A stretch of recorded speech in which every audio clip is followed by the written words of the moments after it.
Joint Maritime at Air Patrol ng Pilipinas at Amerika. Kasama si Colonel Medel Aguilar, ang tagapagsalita ng Armed Forces of the Philippines. Magandang tanghali, sir. Magandang tanghali din po, ma'am, at magandang tanghali din po sa lahat ng ating mga taga-panood. Bago po ang lahat, ano po ang pangunahing layunin ng isinasagawang Philippine-US Joint Maritime and Air Patrol dyan po sa West Philippine Sea?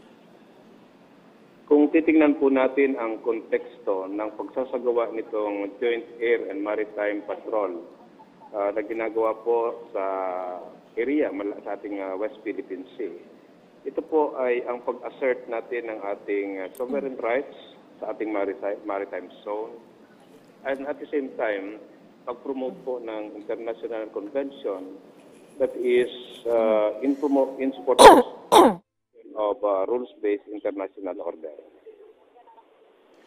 Okay, sir, paano naman po mapapabuti itong interoperability at kooperasyon sa pagitan ng Amerika at Pilipinas nitong maritime cooperative activity na ito? Nagkaroon na po tayo ng isang passing exercise with the U.S. Navy vessel, and it involves, of course, the offering of protocols and courtesy that is always executed whenever two vessels coming from different countries meet at sea.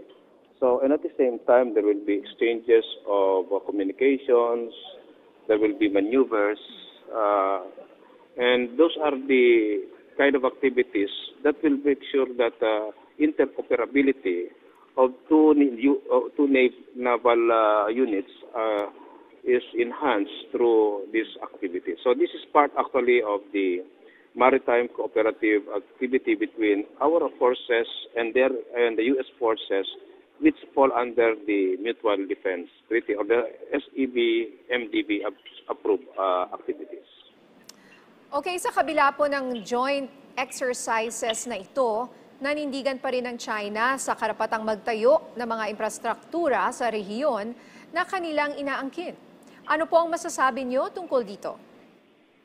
Siguro naman maliwanag ang sinasabi ng batas tungkol sa mga features na nandyan po sa kabuuan ng South China Sea and in particular sa loob ng West Philippine Sea.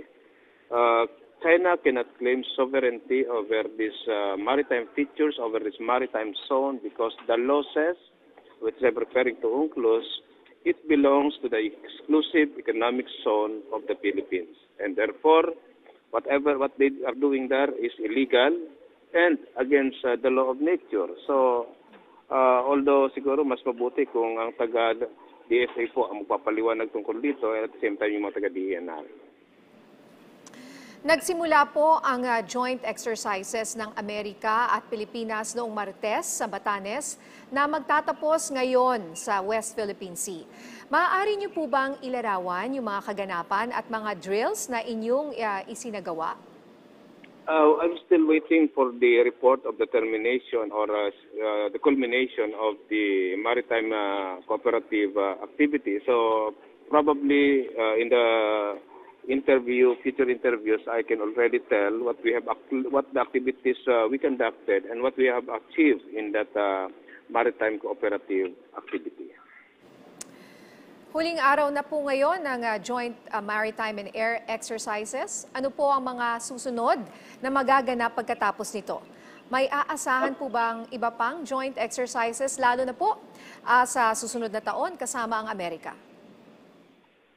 Marami po ang gustong magkaroon ng joint activities with us. We are ironing out the necessary terms, preferences, agreements so that magkaroon po tayo ng tamang proseso, sundin natin yung tamang proseso.